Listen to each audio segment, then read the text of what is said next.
might be a little bit off balance, your mic here, I'm not sure. If you want to do that before we get started. Sorry about that. You're okay.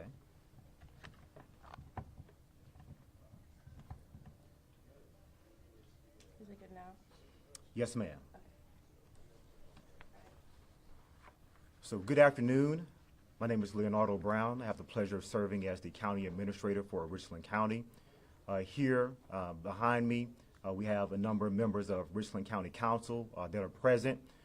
To my left, Council Member and Council Chair Derek Pugh. And then immediately slightly behind me, we have Council Member Allison Terratio. And to my immediate right, we have Council Member Branham. And to his right, we have our Emergency Management Director for Richland County, Michael Bird. So before we get started, I want to just take a brief moment on behalf of Richland County Council and County Administration to say to all of those who were affected by the storm that our support is certainly with you.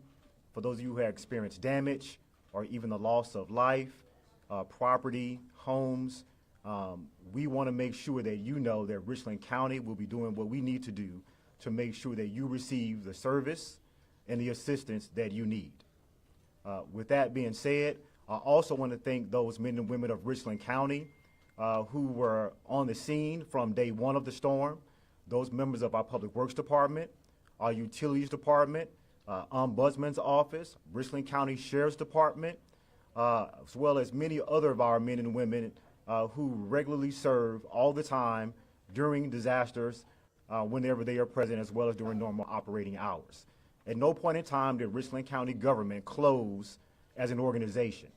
We did close to the public briefly on Friday because we want to make sure that citizens did not come down to the county and put themselves in harm's way.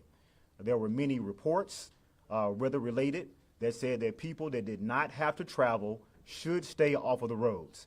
And we have seen in the past when individuals follow that information, more people are safe and more responders have less concerns about not being able to do their jobs because they're dealing with responding to citizens who put themselves in harm's way. Specifically, Richland County has responded to over 1,000 service requests that we've received during the storm. Richland County has been and will continue to actively provide emergency assistance to our residents and communities that we serve. And it's paramount that you understand that. I want to just take a moment and talk to you about the information that we hoped would be clarified this afternoon related to the emergency major disaster declaration. Earlier this morning, myself, as the county administrator, along with our emergency management director, as well as our communications director, was on the phone call beginning at 9:30 with the South Carolina Emergency Management Division. During this phone call, we sought clarity as to why Richland County was not included and that the information that was being communicated was because from reports that supposedly that there was something that we had not done. So we asked for clarity as to what the Richland County is supposed to do that we had not done, what prohibited us from being included in the initial emergency disaster declaration. We were told that there are two different types of declarations. There's your traditional declaration and there's the emergency declaration that you heard about. And at that particular declaration, I'm going to give you close to a quote that we received from the Emergency Management Division. So bear with me. I'm going to tell you it's not word for word, but it is very close. So we were told this morning in our 9:30 meeting that the South Carolina Emergency Management Division, with information that they had directly at their fingertips through what they were described as an exception to the policy, which is what the emergency or the expedited disaster declaration is, for a handful of counties where we could see through either satellite images or through citizens taking pictures of damage of their homes and submitting it through the EMD app, and anecdotal information related to power outages, tree debris, and other related types of impacts, where we were able to collect that information without doing any of the damage assessment process, that they submitted that in a package because it was so comprehensive and overwhelming that those counties that were initially included could clearly see that they would meet the IA categories. and that Richland County did not neglect to do anything, that process was independent of any work of the counties. And so we were concerned when we did not hear this afternoon that clarity was provided, because we were told that at 2:30 there would be a briefing, and that the focus of that briefing would be to provide clarity on the process that was undertaken by SEMD related to the expedited major disaster declaration. So I did not hear that clarity this afternoon that was provided. I did not hear it communicated that the process that was described to us this morning at 9:30 was also then shared with the public this afternoon. So I just want to take a moment and reemphasize that Richland County did not neglect to take any action. There was no pre-paperwork that Richland County was supposed to submit. This information was confirmed by SEMD, and shortly after the press briefing was over this afternoon, all county emergency management personnel received an email from SEMD, and it came out about 3:52 p.m., which was closely after the press conference.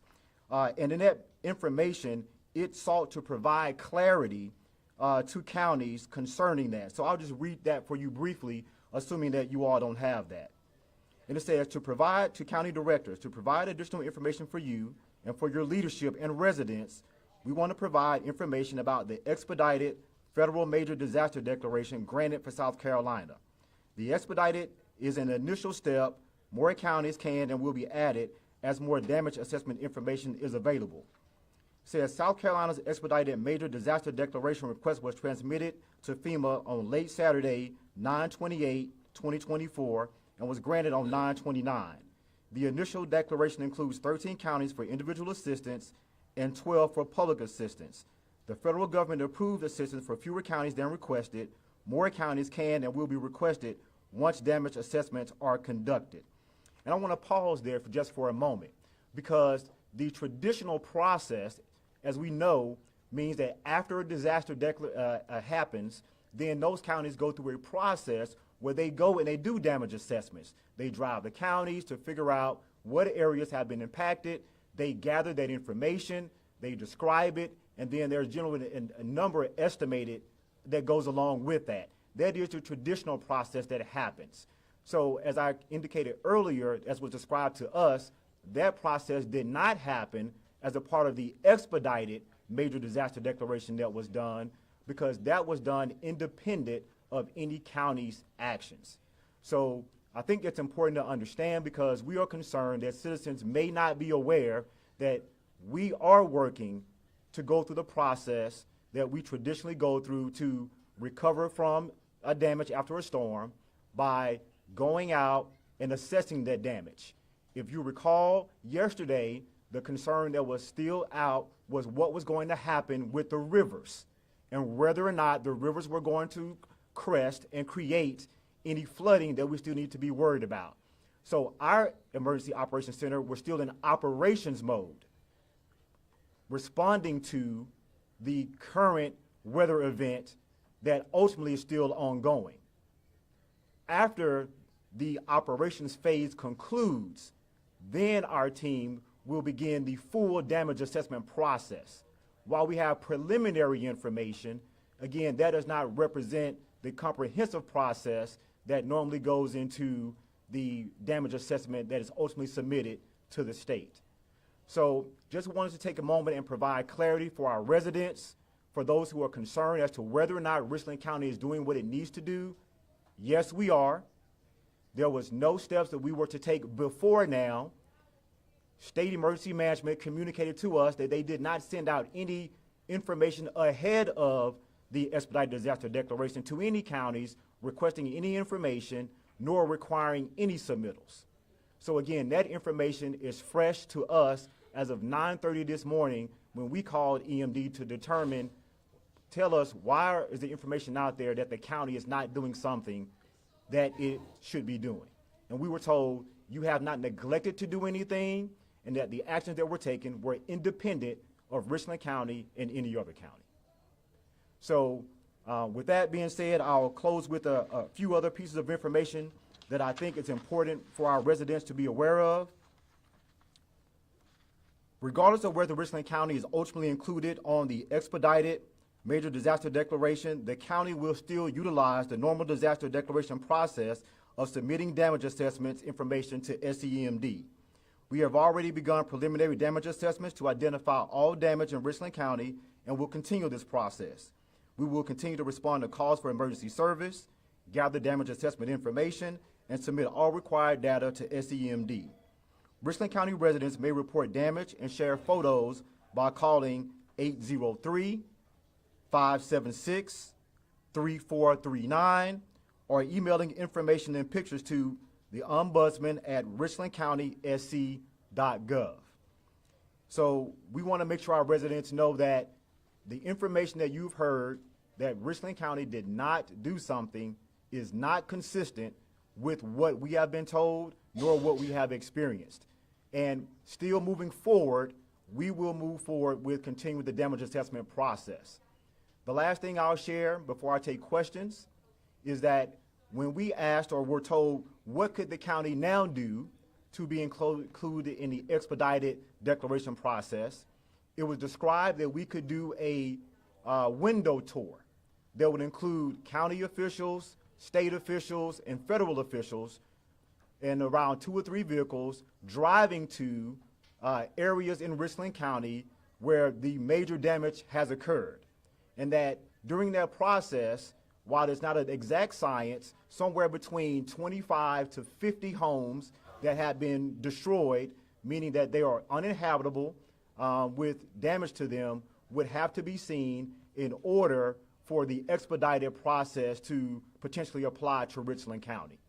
So again, this is information that we received today during our conference with SEMD.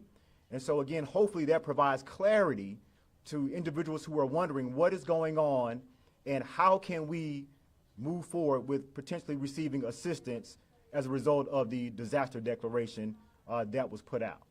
So with that being said, I'll take questions at this time. So the governor mentioned the other day during his press conference that these counties that were on that list that was released on Monday that would be receiving assistance from FEMA, they submitted some sort of information to the state. So are you saying that's not necessarily the case with those counties? I am saying that I can't speak on behalf of all counties, but I can tell you that I've spoken with counties that are on the list who do not have a disaster declaration at the county level in place, nor have they submitted forms or any pre-paperwork that was referenced to the SEMD. And also, are there, I guess, a list of requirements that counties have to meet in order to get this assistance? So the FEMA process, and I think they did talk about this a little bit, there is a threshold that the county ultimately has to meet in order to apply or to qualify and be eligible. So that happens after the damage assessment occurs. So this process, as was described to us, is that the expedited major disaster declaration is what you would almost look at, as was described to us, as an exception to the policy. And that because there was so much information available to some counties where it was just, kind of, I guess, real easy to see that it was easy to include those counties. But other counties could still be included, but these counties just had really very visible high damage that could be easily used to start the process for the disaster declaration to be issued, and then other counties could be added on. So that's really the vehicle that was chosen. And you may ask, well, were you told why that vehicle was chosen? Based on the information we were told, is that they said the words that were used to us was, as of today, the disaster declaration and a request to the federal government related to Tropical Storm Debbie still has not been approved. And that there was a concern that that could happen here utilizing Helene, and that the state did not want that to happen, so they chose to use this vehicle called the expedited major disaster declaration. So that is what we were told, the difference between, again, more traditional and then the expedited process, which they were concerned would hinder the opportunity to get resources in the state if they did not take that approach. But that approach did not require activities from the counties. We were told that was independent of actions from the counties. And I guess the big question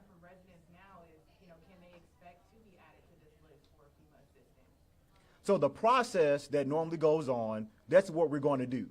The operation phase concludes, damage assessments are being done, that damage assessment information then ultimately is sent, and then based off meeting the threshold for Richland County, and based off the determination made by FEMA, that's when residents will be told, what Richland County qualifies for. So there is, the eligibility is there, but we can't tell you whether or not right now what specific categories that, we qualify for without that additional information. What other questions? You mentioned this window tour with the state and federal officials. Is there any plans at this point to take anyone around on that, and what areas might y'all be looking at? Yeah, so the information that we received during the call this morning, this was all new to us. So our initial concern was making sure that we could respond to the community to let them know that Richland County was in fact doing what it needed to do to be responsive to the impacts of the storm, and that citizens should not feel as though they would be left out because Richland County took some action. So the information that we received today was really secondary to our main focus at the time, because we've been spending a lot of time responding to this misinformation about Richland County not being included because of failing to do some paperwork, and it's really taken away from our efforts to move forward with the important work of the damage assessment process and the response process. So that is something that we learned today and that we will definitely try to take advantage of. But again, that is new information as of today. That is not information that we had before the meeting that we initiated this morning. What additional questions? Do you guys have a initial damage assessment that you can provide to residents at this point about power outages, property damages, shelters, things of that nature that we've gotten yet? Yeah, so it's not that the residents wouldn't necessarily get that information. That information would flow up through the state process, but I do have Emergency Management Director Michael Bird here who can talk a little bit about how that process works. But the preliminary damage estimate would not be something that would really go to the citizens. It is something that would go up through the process, and I'll have Emergency Management Director Bird clarify that for you a little bit more. Director Bird? Thank you, sir. Yes, as Administrator Brown indicated, it is a process, and we can take a disaster like this and break it down to simplistic three different phases. We have the emergency response phase, then we have the damage assessment phase, and then we have the recovery phase.